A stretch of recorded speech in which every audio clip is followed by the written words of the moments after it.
Good afternoon. You're listening to My Conscious Dad right here on your hometown station, AM 1220 KHTS.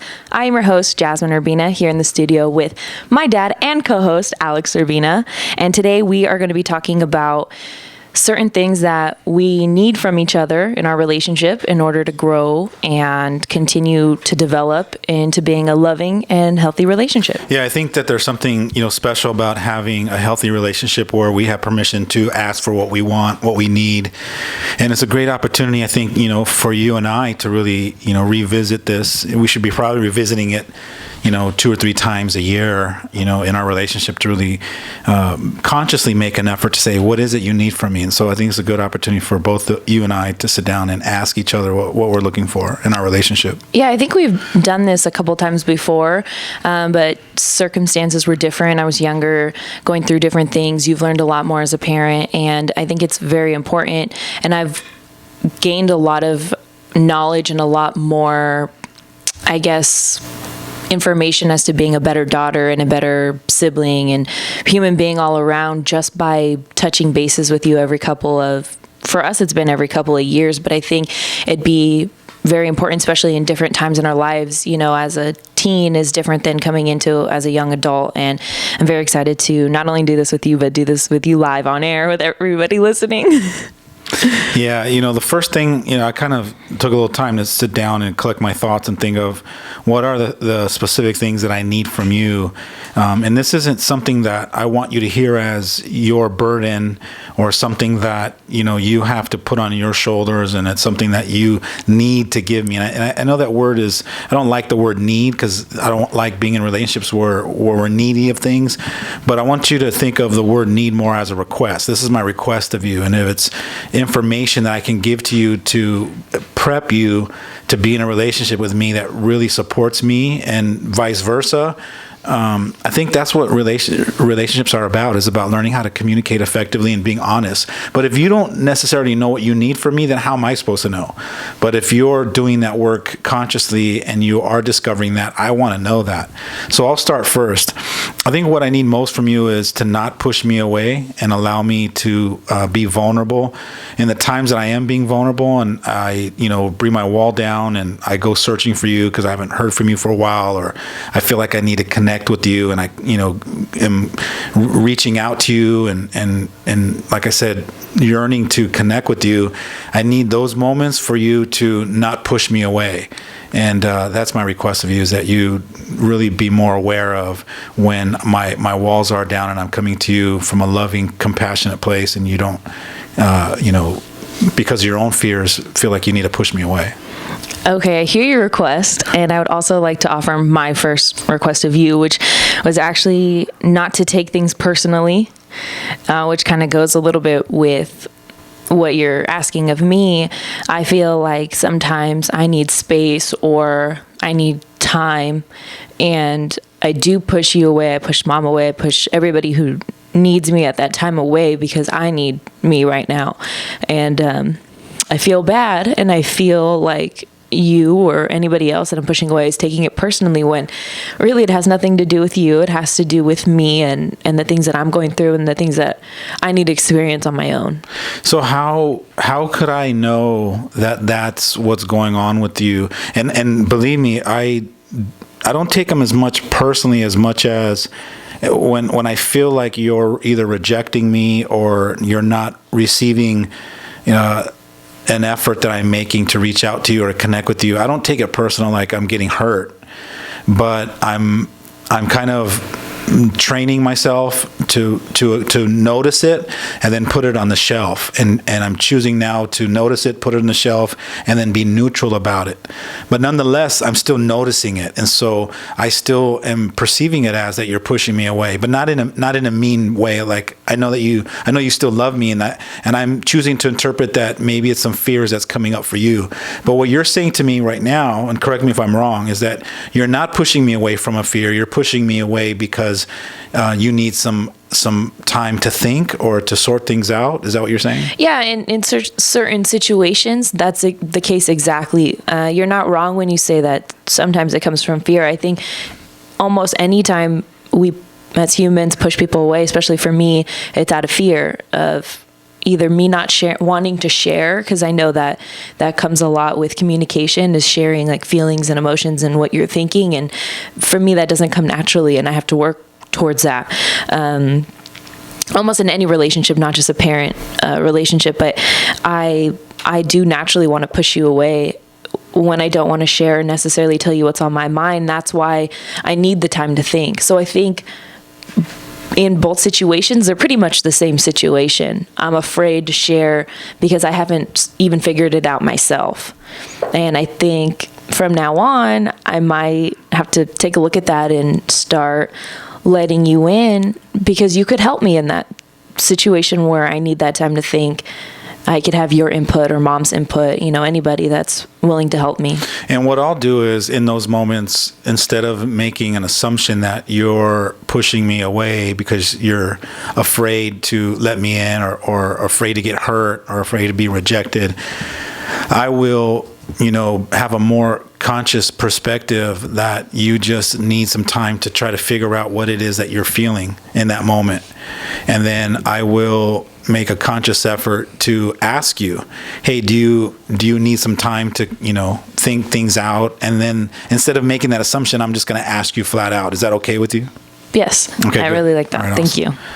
The other thing that I came up with is that what I need most from you is to know that I'm on your team, and that I want you to win. And since you were born, I made a commitment to have you win in life, and I haven't forgotten that. And so what I need most from you is to remember that I'm on your team to have you win, even when you can't see it, even when you think that I'm against you, or I don't want, for you to have whatever it is you're seeking. Even especially in those moments, I need you to trust that I do want you to win, and I do want you to have those experiences, and I do want you to, to go after your dreams and to figure all that out. But more importantly, especially when it seems from your perspective that I'm not on your team, because I know after working with enough teenagers for so many years that it's a common perspective to think that their kids aren't for them, and that they're against them, and that's not the case. And for me, I want you to win more than I want myself to win, or just as much as I want myself to win. And so I need you to remember that at times when it seems like I'm not there for you. Thank you. I definitely feel like you're on my team, and I definitely feel like you're the one person that I can fall back on. The second thing that I wrote is support, that I just want you to be my support and a good support system for me, even when it's not necessarily what I want. For instance, if I'm pushing you away or I'm not asking, I have a very hard time asking for help and for things. So maybe not asking you to read my mind, but knowing that I do need help if you notice or see those signs. And I'm going to try definitely to communicate and ask for help more than expecting you to just know. What would the signs look like? If you can, because you know yourself better than I do, what would some of the signs look like that you're either, drowning or floundering, or that you need the support and wouldn't necessarily feel safe enough to ask? How would I know that? What would it look like? Well, a lot of the times, instead of just flat out asking, I need help with this, can you help me? I'll steadily, every couple of days, ask a question. And it could actually probably be solved if I would just straight up ask you. But I'll go one day and ask a question about something, and then a couple of days later ask another question kind of in the same regards. And all right, so if you're asking me questions periodically in little increments, then if I'm really conscious and present, I can pick up on, wait a minute, something's going on. Yeah, you would notice. All right. Yeah, and this is what conscious parenting is about. It's not about being perfect. It's about, are you noticing? Are you aware? Are you able to pick up little signs like that? And so I'm glad that we're having this conversation, because you're actually painting a picture of what it looks like for the signs. And I just got to be a little more present and notice those signs. And so what you're saying to me is, in little increments, you're going to be asking me signs or dropping little hints or seeking advice, but real subtly and little. So would it be fair enough to say that if I'm noticing that, I can say, why are you asking me? Is there something that I can support you in, or is there anything that you need my help in? Yeah, I would be definitely more open to talking about things if you came to me about it, okay, versus me approaching you first. And why is that? Because I'm sure if you're feeling like that, it's got to be millions of other, teens or young adults that probably struggle with that. Why is it so important for the parents to reach out first and say, hey, is there anything I can help you with? Well, for me, and I think for everybody else, it probably comes out of fear. I'm afraid that I'm going to go to you with a problem, and you're either not going to say what I want you to say, or I'm not going to feel like I'm not being judged or accepted enough. And I think as far as you being my parent or anybody approaching their parent, it's kind of scary. You never know what they're going to say, because you know that they want to support you, but you also know that they're not going to say everything that you want them to say.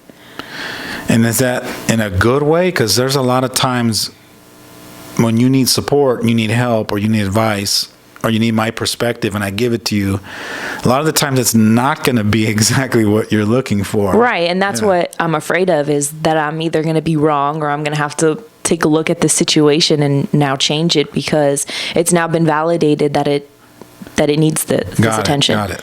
So what you're saying, though, is if you're afraid of hearing what you're supposed to be hearing to validate that you should be doing something specific, it softens the blow if I come to you first and ask you if I can help you in anything? Well, I think what I'm doing when I'm asking these questions firstly is I'm really just beating around the bush? Yeah, I'm just tiptoeing around until I'm comfortable enough to just jump in and say. Okay, got it. All right, sounds good. What I need most from you is for you to have patience with me. As I figure out how to be more patient, more loving, more accepting in you, and figuring out more about what it is that you need me to be, so that you can grow into that powerful, confident woman that I know you are. And I'm still figuring it out, and I think it's a lifelong journey for me. And probably by the time that I figure out how to be that and master it, I'll probably have, discovered at a time when your kids are now being born. And I think there's a blessing on both sides, because you'll be getting the version of me that I'm reinventing myself to get to that place. But wouldn't it be great to have me already at that place when your kids are around, so that I can help you, teach them and help raise them? And what's great for me is I get to see you growing this way, and it's a little bit, I guess, if I'm trying to become a parent and I'm taking all these notes, I'm seeing you do it. So it feels a little bit more attainable. It's not so scary as if I was born and you were already the perfect parent, and I had no idea how you got there or how you're this way, and then I have no tips for when I get older and start raising my kids. I definitely think that this growing process is helping me a lot as far as me being a parent. I think, it's funny to like really look at that from a different perspective and see that if you're part of the journey and you can see the falls and picking myself up and dusting myself off and stepping left and making a new choice and then making another mistake and then picking myself up and dusting myself off and continuing to shift and grow, I think is probably more valuable than already being born into the kind of relationship where you think to yourself, wow, my mom or dad is so perfect. How can I ever be like that? And I don't ever want a parent to be put into a box, including myself, that we're perfect, because then that puts an incredible pressure on the kids to figure out or to decide, man, I can never be as perfect as my mom. I can never be as great as my dad. So I'm glad that you're able to see me in that process where I'm struggling and sorting through the things that I need to figure out within myself so I can be a better parent, to be more effective. All right. And there's a lot of little things that I've already decided, and I'm not even a parent yet, but I've already decided that I would also like to do with my kids. For example, just right now talking about what we need from each other. I've never heard of that in any other situations. I've never heard of other families doing anything like that. And when I notice those things, those are the things like I put in my back pocket for the future. What's cool is that now, by you giving yourself permission to participate in this kind of scenario with me, you're actually learning what's possible, and so that you can create that with your future husband and the father of your kids, and then you can actually create that kind of environment in your home where your kids kind of are born and raised into an environment where, well, you know, they look around going, well, don't you talk, you know, and have these long discussions with your parents? And their friends are like, no, we don't, you know, so. Also, you were saying that you need me to have a little bit of patience with you. And is that just as far as you growing and developing as a parent, or is it just in general with you coming to me or me coming to you for help? The patience I need from you, you know, for you to not expect it, like my growth process, to happen overnight. And I know just by learning a little bit about the millennials and, you know, kids in today's world, you know, it's like there's that instant gratification. Like, what, you know, I don't want you to be frustrated going, why is my dad not this, or why is it taking him so long to understand what I'm going through and all that kind of stuff. So the request is more about helping you not be so anxious to have things happen when you want them to happen. Right. And it's permission really for you to kind of surrender the resistance that you could be coming up with, and frustrated, and all those feelings and those emotional things like anxiety and stress. And I think that all comes from you wanting to see it right now, rather than being patient enough to go, all right, you know, I know my dad is, you know, his commitment is to have me win and to be the best father that he can be, and I trust that he's in that process. So that patience, I think, will help you be able to give me the feedback that I need and kind of handhold me through the process I need to have till I have my next breakthrough. All right. And I just want to let you know that I've never felt impatient with your process, only because I know and I acknowledge you for even being aware that you're a parent that needs more growth, or you're a parent that could do better. And I don't know if that would also be the same for other kids, but I think that it would. I think that if your kids are seeing you growing and trying to be a better parent, that's enough for them. It's enough for me, so I think it would be enough for them too.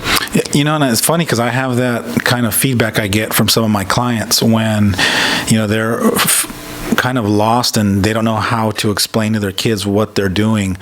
And my common response is, be honest with your kids and tell them, hey, me and your dad are going to our coach. And a lot of times they'll go, coach for what? And it's like, oh, we got a life coach. Well, what is he teaching you?